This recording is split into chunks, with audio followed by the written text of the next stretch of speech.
Brangus broliai ir seserys Kristuje. Šiandien Jėzus pasako žodžius, kuriuos daugelis iš mūsų yra girdėję daugybę kartų. Tačiau kuo ilgiau juos įsiklausai, tuo labiau supranti, kad jie yra ne apie druską ir ne apie šviesą.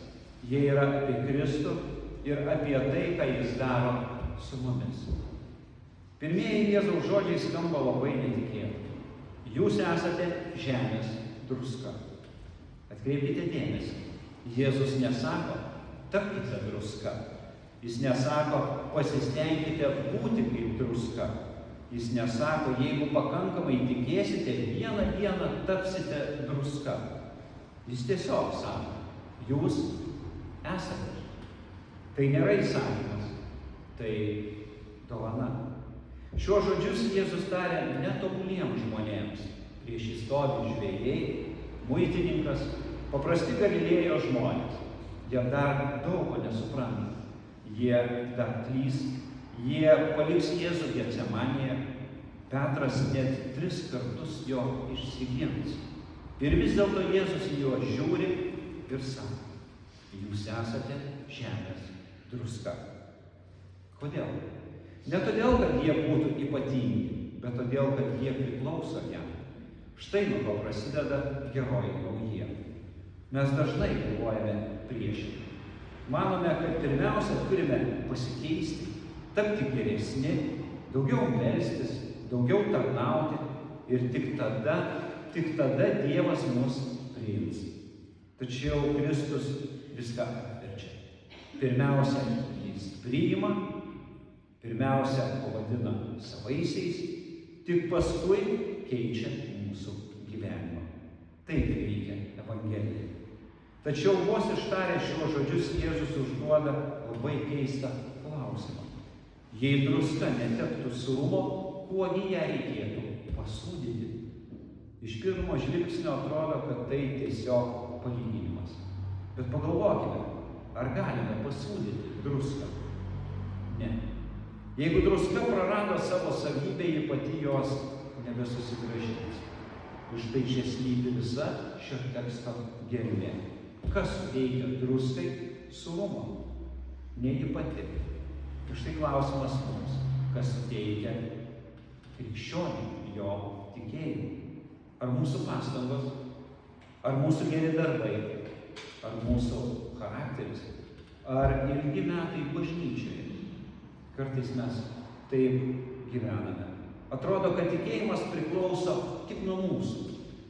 Jeigu šią savaitę daugiau meldžiausi, esu geras krikščionis. Jeigu mažiau meldžiausi, jaučiuosi blogai. Jeigu jaučiu artumą Dievui, reiškia, viskas gerai su mano tikėjimu. Jeigu jo nejaučiu, atrodo, kad tikėjimas pasibaigė. Tačiau Jėzus šiandien klausia visai ko kito. Atsakymas labai paprastas į klausimą, kas suteikia druskai surumo. Ne ji pati. Tai vienas svarbiausių reformacijos tiesų. Martynas Liuteris sakė, kad žmogus savo prigimtimi negali pats atsiversti į Dievą. Jis gali pasirinkti profesiją, gali pasirinkti draugus, gali pasirinkti, kur gyventi. Tačiau jis negali pats pažadinti savo širdies tikėjimą. Apaštalas Paulius sako laiške Romiečiams, taigi tikėjimas iš klausymo, klausimas, kai skelbiamas Kristaus žodis. Ne iš pastangų, ne iš jausmų, ne iš valios, iš Kristaus žodžio. Todėl Evangelija nėra tik patarimas. Evangelija yra Dievo veiksmas. Mes gyvename pasaulyje, kuris nuolat kartoja, kiek savimi, atrask jėgų savyje, tu gali viską. Tačiau Dievo žodis kalba truputį kitaip. Jis sako, be Kristaus tu negali išgelbėti savęs. Nusidėjėlis negali pats savo atleisti nuodėmių. Mirusi širdis negali pati savęs prikelti. Kaip Lozorius negalėjo pats išeiti iš kapo, kol Kristus jo nepašaukė vardu. Taip ir mes negalime savo jėgomis sukurti savo tikėjimą. Todėl šiandien klausimas nėra, ar pakankamai stengiuosi būti druska. Klausimas yra, iš kur gaunu savo surumą. Štai kodėl mes taip branginame tai, ką vadiname malonės priemonėmis. Dievas galėjo pasirinkti bet kokį būdą veikti, tačiau jis pasirinko labai paprastus žemiškus dalykus. Žodį, vandenį, duoną, vyną. Per juos ateina pats Kristus. Todėl mes renkamės į bažnyčią ne todėl, kad Dievui reikia mūsų apsilankymo. Mes ateiname todėl, kad mums reikia jo. Mums reikia jo žodžio, mums reikia jo atleidimo, mums reikia jo vakarienės. Augsburgo išpažinimas moko, kad tam Dievas įsteigė Evangelijos skelbimą ir sakramentus, jog per juos šventoji dvasia pažadintų ir stiprintų mūsų tikėjimą.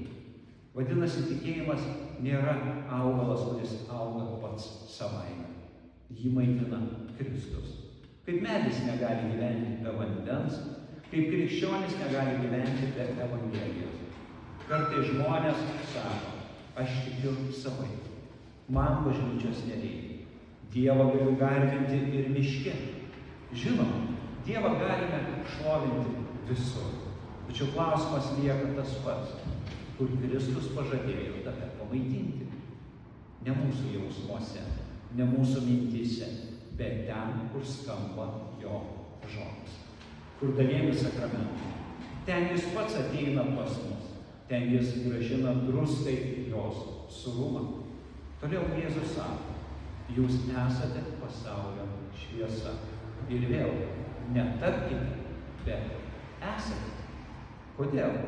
Nes tikroji pasaulio šviesa yra pats Kristus. Mes nešviečiame savo šviesą. Pagalvokite apie Mėnulį. Mes, kaip ir jis, nešviečiame, mes atspindime šviesą. Taip ir bažnyčia. Kai nusigręžiame nuo Kristaus, mūsų šviesa blėsta. Kai liekame arti jo, žmonės pradeda matyti ne mus, jie pradeda matyti Kristų. Todėl Jėzus sako, niekas nevožia indų degančio žibulio. Kam reikalinga šviesa? Ne savo. Ji reikalinga tiems, kurie gyvena tamsoje. Šiandien aplink mus daug žmonių, kurie gyvena baimėje ir savo tamsoje, nerime, vienatvėje, nusivylime. Jie dažnai net neieško tobulų krikščionių. Jie ieško žmogaus, kuris parodytų Kristaus meilę. Vieno atleidimo, vieno apkabinimo, vienos maldos, vieno apsilankymo. Štai kaip šviečia Kristaus šviesa. Ne triukšmu, ne reklama, meilė. Pamokydamas apie gerus darbus, Jėzus pasako labai svarbų sakinį. Kad jie matytų jūsų gerus darbus ir šlovintų jūsų tėvą danguje. Ne jūs. Tėvą. Čia slypi skirtumas tarp religijos ir Evangelijos. Religija dažnai daro gerus darbus tam, kad būtų pastebėta. Evangelija gimdo gerus darbus, todėl kad žmogus jau yra gavęs viską Kristuje. Obelis nenokina obuolių todėl, kad taptų obelimi. Ji duoda vaisių todėl, kad jau yra gyvas medis. Taip ir krikščionys. Geri darbai nėra kelias į išgelbėjimą.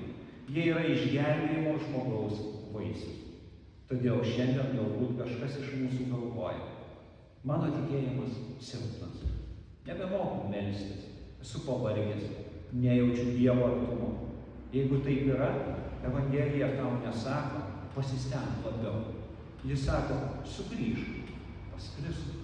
Sugrįžk prie jo žodžio, sugrįžk prie jo stalo, sugrįžk prie pažado, kurį jis tau davė krikšte.